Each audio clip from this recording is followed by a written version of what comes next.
Joining us today is Cristine Kelly, the Chief Executive Officer of the Community Foundation of Nevada County. Cristine stepped into the role in September of 2023 and has been working alongside the Board of Directors to build the Foundation's infrastructure and engage community support as it advances its mission and vision. For more than 20 years, Cristine has dedicated her career to helping mission-driven organizations innovate, grow, and make meaningful impact. She is also the founder and principal of Fix Creative, a management consultancy serving organizations in the cultural and social impact sectors. Welcome, Cristine. It's nice to have you here. It's great to be You're here. You're a busy woman. Yes. You have a lot going on. Always. So tell me, I know that the work to create the foundation was many years in the making, many years. Yes. And it finally happened in just a couple years ago. So you're still, on toddler legs. You're still figuring it out. How is the work evolving as far as the infrastructure and actually coming up to speed to do the work you want to do? Yeah. Well, we've really elevated the work that we're doing this past year. I think 2024 was our foundational year where we were setting the policies and the procedures and creating an investment committee, and that, those were the steps that were needed to really meet the fiduciary responsibility of a community foundation.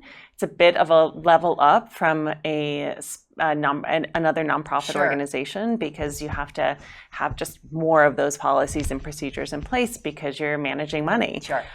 So we spent 2024 really sort of laying the groundwork for that. We had a few donors who were just pivotal and sort of helping support in our community. Yeah, in our community.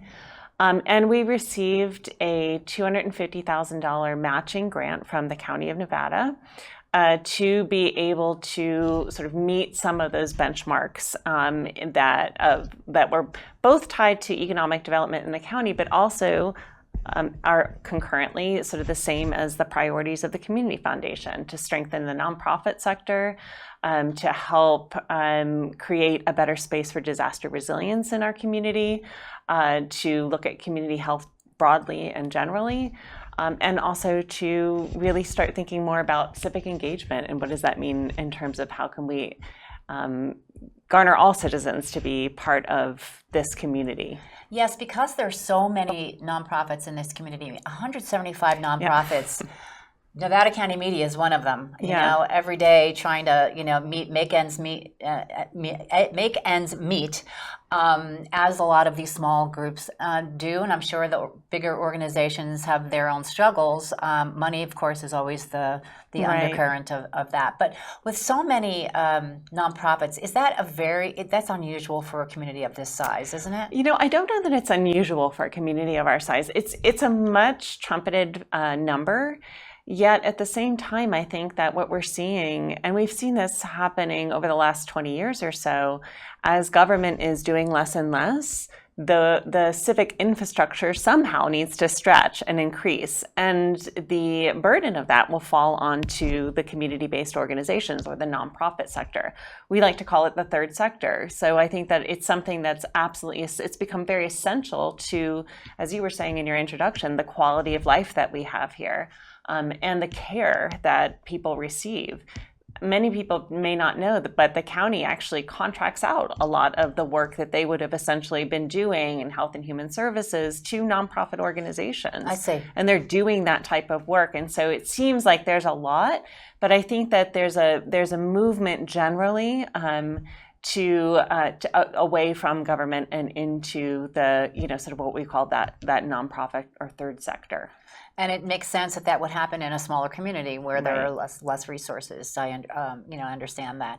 I think of your organization as being an umbrella and all these tentacles beneath it, reaching to the far corners of our community. Yeah. Doing all that. An umbrella or an octopus? An octopus. As I'm going umbrella, I'm doing this, so it's much better. So tell me what plans you have coming up. I mean, what are your highlights from 2025? If you want to give us a couple of successes that you're proud of, and what's coming up. We're really excited that we're starting to deliver on our promise to bring in outside funding and outside revenue to this community.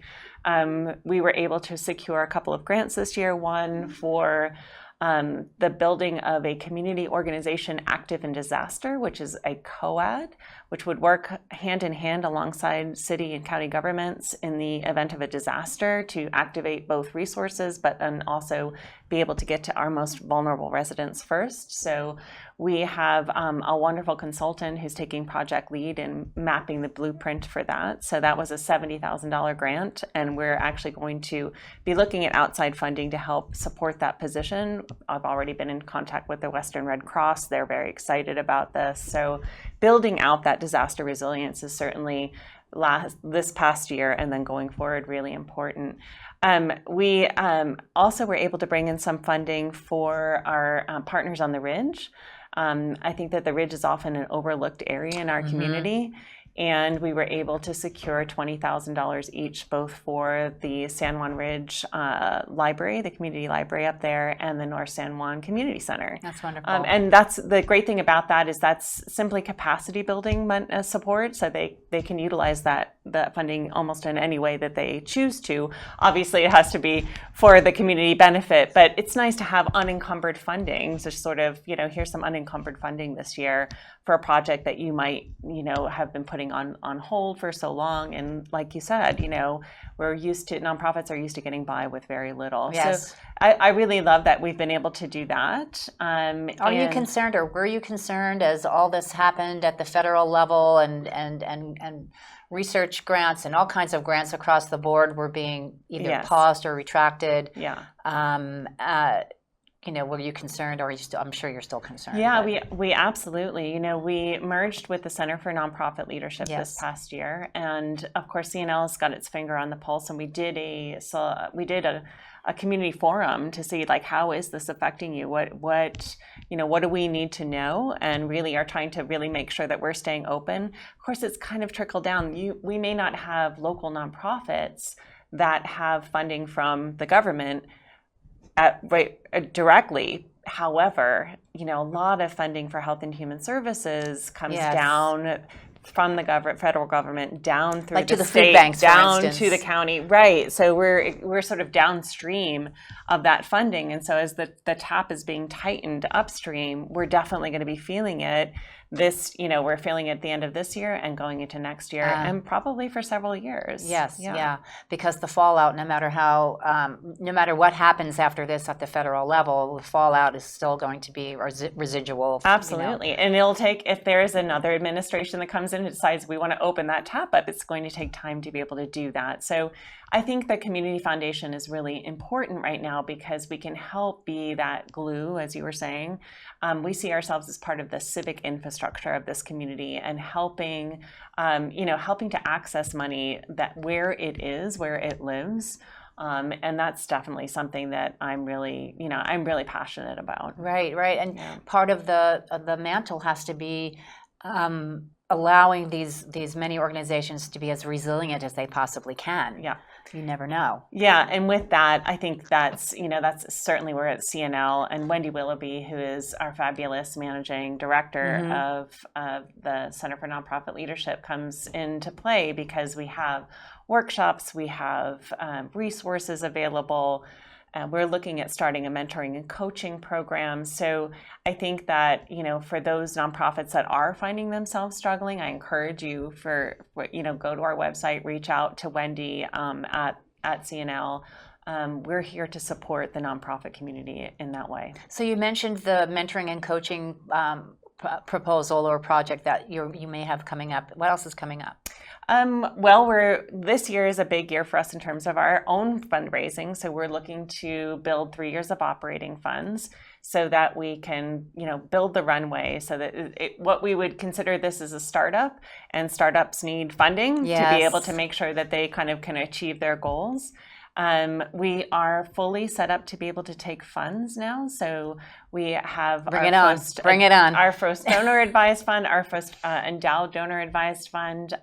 We have the beginnings, the very seed beginnings of an arts innovation fund, which we're really excited about, and we'll talk more about in the upcoming year. So that's going to be fantastic. Of course, the building out of this COAD is going to be a lot, and looking for funding for that. Again, 3 years of funding for that as well. So it's going to be a big fundraising year for us personally.